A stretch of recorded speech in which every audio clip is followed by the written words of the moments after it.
Ciao amici del bosco, è arrivata l'estate e siamo alle prese con la siccità. L'irrigazione è indispensabile, vi do qualche consiglio per effettuarla al meglio perché ce n'è proprio bisogno. Prima regola da sapere per una buona irrigazione è che non ci sono regole precise da poter seguire, bisogna sempre considerare la propria situazione e ci sono due condizioni importanti da controllare: il clima, quindi quanto fa caldo, da quanto tempo non piove, e anche il terreno. Il tipo di terreno condiziona notevolmente la quantità d'acqua che sarà necessaria. Sapere quando e quanto irrigare non è semplicissimo, però per riuscire a farlo al meglio dobbiamo imparare la lingua delle piante, perché le piante in qualche modo ci dicono della loro condizione. E uno dei segnali più importanti per riconoscere che una pianta ha bisogno d'acqua è quando vediamo le sue foglie appassite.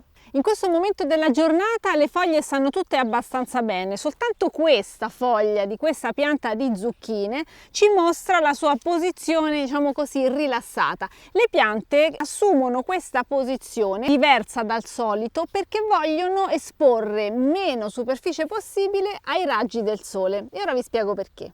Le piante hanno bisogno d'acqua per tantissime delle loro attività. Se non c'è a sufficienza acqua si blocca la loro attività, la loro crescita. Quando la temperatura esterna è troppo alta, la pianta, esattamente come facciamo noi con il nostro sudore, ha bisogno di buttare fuori umidità per abbassare la sua temperatura. Se non ha abbastanza acqua per compiere questa azione, allora cerca di limitare l'incidenza del sole sulle sue foglie e quindi cambierà in qualche modo posizione, abbasserà le foglie per esempio per essere meno esposta.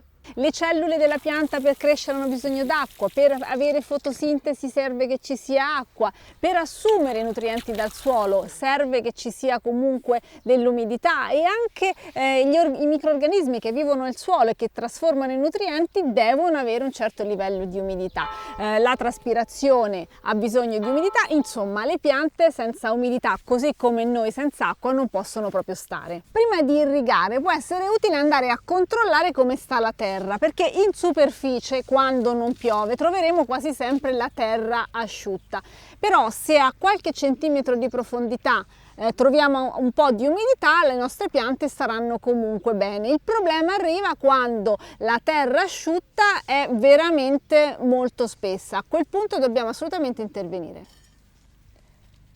Allora, io sto scendendo in profondità con la mano e effettivamente trovo un po' di umidità, quindi la pianta in questo momento non è in sofferenza, però devo andare abbastanza a fondo, significa che qui c'è bisogno di andare ad irrigare. Infatti la pianta sopporta sì un po' di terreno asciutto, ma soltanto nei primi 5-6 centimetri.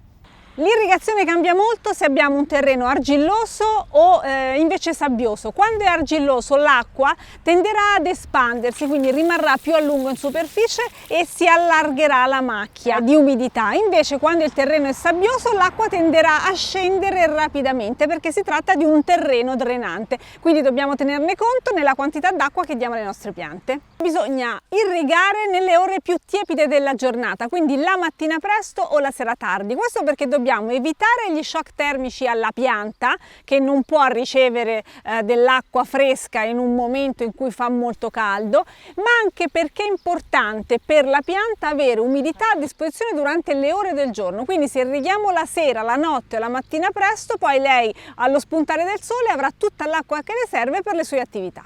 Questa è la mia cisterna dove lascio decantare l'acqua che estraggo dal pozzo. È molto importante questa operazione, evitare gli shock termici irrigando con acqua che abbia temperatura ambiente. L'acqua migliore per annaffiare è quella della pioggia, ma non abbiamo sempre la pioggia a disposizione e anzi dobbiamo utilizzare l'acqua con molta parsimonia e allora scegliamo dei metodi di irrigazione che ci permettano di non sprecare troppa acqua, come l'impianto a goccia.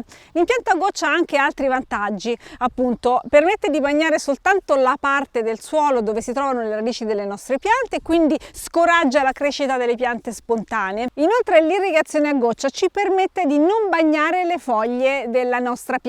Questo è importante per evitare malattie come le malattie fungine che sono incoraggiate dall'umidità nelle foglie. Quindi quando annaffiamo le nostre piante ricordiamoci di bagnare la terra e non le foglie. Con l'impianto a goccia è facile evitare di bagnare la pianta. Quando abbiamo un annaffiatoio invece, per esempio, bisogna muoversi con cautela e quindi andare a bagnare in basso senza colpire le foglie, o almeno il meno possibile. Quindi, esclusa l'acqua piovana, qual è l'acqua migliore per annaffiare le nostre piante? Sicuramente vanno bene tutte le acque di superficie, bene se abbiamo una sorgente o se possiamo attingere ad un lago o ad un fiume. Invece un po' più problematica è l'acqua che invece acquistiamo da un acquedotto, perché presenta cloro. Il cloro, sapete, è un disinfettante, quindi va a distruggere, ad uccidere i microrganismi del suolo. Andrebbe evitata, ma se non potete avere altra acqua a disposizione che questa, la potete lasciare decantare per un po', e questo serve a far evaporare il cloro. Per avere una buona qualità dell'acqua è anche importante sapere con quali superfici, con quali materiali viene in contatto. Per esempio, facciamo caso anche alla qualità dei tubi di irrigazione. Se rilasciano per esempio ftalati, possono andare ad inquinare le nostre piante. Per non sprecare acqua e per garantire più umidità possibile alle nostre piante è importante proteggere il suolo per limitare l'evaporazione. Come lo facciamo? Con la pacciamatura, ve lo dico sempre. Allora, in questo momento queste piante non hanno una pacciamatura, vado ad aggiungerla perché è veramente fondamentale. Sul perché è così importante pacciamare e su quali materiali si possono utilizzare ho già fatto altri video, quindi vi metto i link in descrizione e lo trovate anche qua. La pacciamatura, oltre a ridurre l'evaporazione, limita anche il calore che arriva a ridosso delle radici, quindi è comunque importante nei momenti di grande caldo. Ma la cosa più importante è quella di rendere il più possibile indipendenti le nostre piante, capaci di andarsi a procurare l'acqua, e quindi devono avere per questo un bel apparato radicale. Come possiamo fare? Innanzitutto preparando bene il suolo, facendo in modo che sia soffice, che non ci sia una suola di lavorazione che blocchi i movimenti delle radici. Le dobbiamo far sviluppare perché possano andarsi a cercare l'umidità in profondità o dove insomma la trovano a disposizione. Utile possono essere in questo caso anche le micorizze, la micorizzazione delle radici delle nostre piante. Cosa sono le micorizze? Ve lo spiegherò meglio in un video a parte. Comunque è un'attività simbiotica tra le radici delle nostre piante e un fungo. Questi funghi con le loro ife vanno a conquistare molto più territorio di quanto non riescano a fare le radici e si crea uno scambio di nutrienti e anche in questo caso di umidità tra il fungo e le nostre radici. In questo modo le piante avranno meno necessità di noi che andiamo a fornire acqua appunto con l'irrigazione. Quindi tutto ciò che favorisce la salute e la vigoria delle nostre piante, un bello sviluppo delle loro radici, le renderà più resilienti anche alla siccità. E poi, per sapere come irrigare, dobbiamo conoscere le nostre piante, perché ciascuna pianta ha esigenze diverse, ma anche le diverse varietà che andiamo a mettere, per esempio di pomodoro, avranno delle esigenze diverse. Quindi se conosciamo la pianta a monte, ma anche se sappiamo osservarla e quindi capire quando è in difficoltà, andremo a dare la giusta quantità d'acqua. Se non fa troppo caldo avremo meno evaporazione, la nostra pianta avrà meno bisogno di umidità.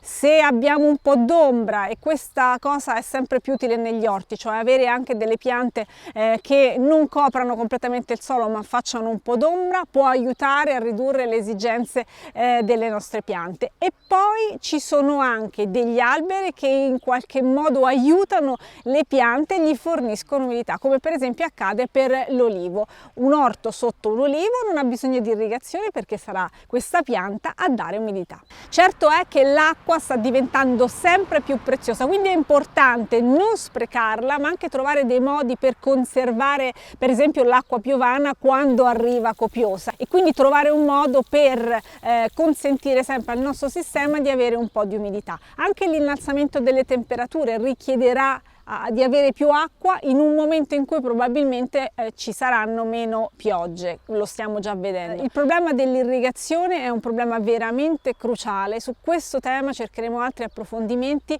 perché per i nostri orti sarà sempre più un punto chiave che ci metterà anche in difficoltà. Spero che questi consigli per l'irrigazione vi siano stati utili. Se ne avete altri, sono sicura che sia proprio così, scrivete qua sotto, aggiungeteli. Su questo tema ho detto voglio fare altri video. Intanto grazie di aver visto questo e ci vediamo al prossimo. Ciao!